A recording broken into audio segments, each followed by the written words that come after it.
మీరే వెళ్ళండి, వెళ్ళి అది మన హిందువుల షాప్ అయితేనే పంపించండి. పలానా షాపుకి వెళ్ళాలని చెప్పండి, పలానా షాపుకి వెళ్ళకూడదని చెప్పండి.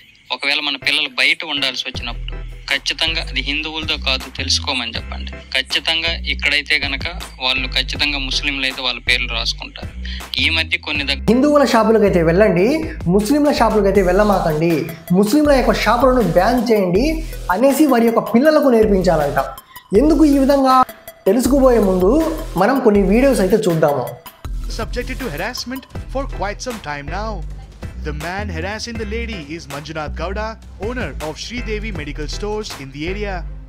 2 months number scan ಮಾಡಿ he took the number from the Google Pay and he started messaging in the messenger. Usually hardly I use that messenger. Sridevi అనే పేరుతో ఒక మెడికల్ షాప్ అయితే ఉంది. ఆ యొక్క మెడికల్ షాప్ లో ఒక లేడీ మెడిసిన్ అయితే తెచ్చుకుంది. ఆ యొక్క లేడీ యొక్క ఫోన్ నెంబర్ అనేది ఆ యొక్క మెడికల్ షాప్ యొక్క ఓనర్ మంజునాథ్ కి దొరికింది. ఆ యొక్క మంజునాథ్ ఏం చేశాడంటే అమ్మాయికి మెసేజ్లు పెట్టడం మొదలు పెట్టాడు. అదే విధంగా హెరాస్ చేయడము, న్యూడ్ ఫొటోస్ పంపడము ఇలాంటివి చేశాడు మంజునాథ్. స్టార్టింగ్ లో ఒక వ్యక్తి చెప్పాడు కదా ముస్లిం షాపులకు వెళ్ళొద్దు అనేసి, దాని యొక్క రీజన్ తెలుసుకోబోయే ముందు మనం మరో వీడియో అయితే చూద్దాం. 17-year-old girl was allegedly raped by a shopkeeper in Nalur, which is located right near Minjur. According to the family, the girl was lured by the shopkeeper A. Rajesh, a 30-year-old man.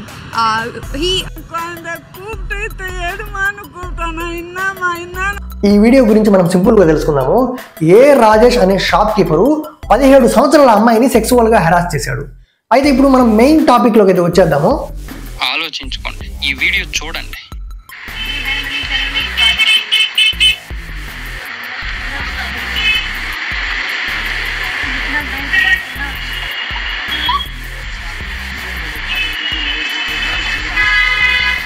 మీరు సిగ్గుతో తలదించుకోవడం కాదు. ఈ వ్యక్తి ఈ video అయితే చూపించి, చూసారా ముస్లింలు ఏ విధంగా చేస్తున్నారో, కాబట్టి ముస్లింలను దూరం పెట్టేయండి, ముస్లింల యొక్క షాపులకు వెళ్ళమాకండి అనేసి వీడియో అయితే రిలీజ్ చేశాడు. ఈ వ్యక్తికి నేను చెప్పే విషయం ఏందయ్యా అంటే, చూడు బ్రదర్, నీకు ఒక టోపీ పెట్టుకుని గడ్డం పెట్టుకున్న వ్యక్తి ఇటువంటి పని చేస్తే నీకు నచ్చలా, మాకు నచ్చలా. ఒక పని చెయ్యి, ఒక 100 మందిని తీసుకెళ్ళి అతన్ని చితగొట్టించు, మేమేమి అనుకోము. లేదా నువ్వు ఏం చేస్తావంటే ఒక పోక్సో చట్టం కింద అతని మీద కేసు అయితే బుక్ చెయ్యి. అంతేగాని ముస్లింల షాపులకు వెళ్ళమాకండి, ముస్లింలతో స్నేహం చేయమాకండి అని చెప్పడానికి నువ్వెవరు బ్రదర్? Who are you? ఇప్పుడు ఏ రాజేష్ అనే తమిళ వ్యక్తి తప్పు చేస్తే 17 సంవత్సరాల అమ్మాయి మీద లైంగికంగా అత్యాచారానికి పాల్పడితే మనం పూర్తి తమిళులను తప్పుపట్టగలమా? చాలా మంది చెన్నై నుంచి తక్కువ ధరకి వస్తువుని తీసుకొచ్చి ఆంధ్రాలో అధిక లాభాలకు అయితే అమ్ముతా ఉంటారు. నువ్వు చెప్పలేదే 17 సంవత్సరాల అమ్మాయి మీద ఏ రాజేష్ అనే తమిళ వ్యక్తి అత్యాచారానికి పాల్పడ్డాడు, కాబట్టి తమిళుల దగ్గర మీరు కొనకండి అనేసి ఎందుకు చెప్పలేదు నువ్వు? వాళ్ళు ఖచ్చితంగా ముస్లింలు అయితే వాళ్ళ పేర్లు రాసుకుంటారు. ఈ మధ్య కొన్ని దగ్గరలు నేను చూశాను, అది అక్కడ చూసినప్పుడు చాలా దారుణంగా ఉంది. అసలు ఈ సంఘటన ఎప్పుడు జరిగింది, ఎక్కడ జరిగింది? ఈ సంఘటన 2017-18లో మీరట్లో జరిగినటువంటి విషయం ఇది. ఇప్పుడు ఫ్రెష్గా వీడియో అప్లోడ్ చేసి ఇప్పుడేనండి 2024 ఆగస్టులో జరిగింది అన్నట్టుగా వీడియో అయితే చూపించే ప్రయత్నం అయితే చేశాడు ఈ వ్యక్తి. ఈ వ్యక్తి ముస్లింల మీద అనేక అబద్ధపు వీడియోలు అయితే తీసుకున్నాడు. ఈ వ్యక్తి తీసే వీడియోలలో సగం అబద్ధాలు, సగం నిజాలు. ఈ వ్యక్తి టిప్పు సుల్తాన్ మీద ఒక వీడియో అయితే తీశాడు, 90% అబద్ధాలే, 90% ఫేక్. ఈ వ్యక్తి ఏం చేస్తున్నాడంటే ముస్లింలు ఎక్కడెక్కడైతే ఏం పనులు అయితే చేస్తారో ఆ వీడియోలు సేకరించి అందులో ఉన్న మంచిని దాపెట్టేసి చెడును ఇంకొంచెం మసాలాలు పూసి ఒకదానికి ఒక సంబంధం లేకుండా వీడియోస్ అయితే రిలీజ్ అయితే చేస్తున్నాడు. ఈ వ్యక్తి బ్రిజ్భూషణ్ గురించి ఎందుకు మాట్లాడు? బీజేపీ ఎంపీ బ్రిజ్భూషణ్ గురించి. ఇక బ్రిజ్భూషణ్ సాక్షి మాలిక్, వినేష్ పొగార్తో సహా మొత్తం 7 అమ్మాయిల మీద లైంగికంగా సెక్సువల్గా హెరాస్మెంట్ అయితే చేశాడు. ఇందులో ఒక మైనర్ బాలిక కూడా ఉంది. ఈ అమ్మాయిలు రోడ్ల మీదకి వచ్చేసి మాకు న్యాయం చేయండి, బ్రిజ్భూషణ్ మమ్మల్ని సెక్సువల్గా హెరాస్మెంట్ అయితే చేస్తున్నాడు అనేసి రోడ్ల మీద వచ్చేశారు. వీళ్ళెవరు? ఈ అమ్మాయిలు ఎవరు? మన దేశానికి కీర్తి ప్రతిష్టలు, బంగారు పథకాలు తీసుకొచ్చిన మహిళలు. బ్రిజ్భూషణ్ గురించి ఎందుకు మాట్లాడలేదు? బ్రిజ్భూషణ్ గురించి మాట్లాడేవాడే, ముస్లిం కాదు కాబట్టి మాట్లాడలేదు. ముస్లిం అయి ఉంటే ఖచ్చితంగా మాట్లాడేవాడు ఈ వ్యక్తి. వీళ్ళకి దేశం మీద, దేశ ప్రజల మీద, హిందుత్వం మీద, హిందూ ధర్మం మీద ప్రేమ అనుకునేరు. వీళ్ళది అతి.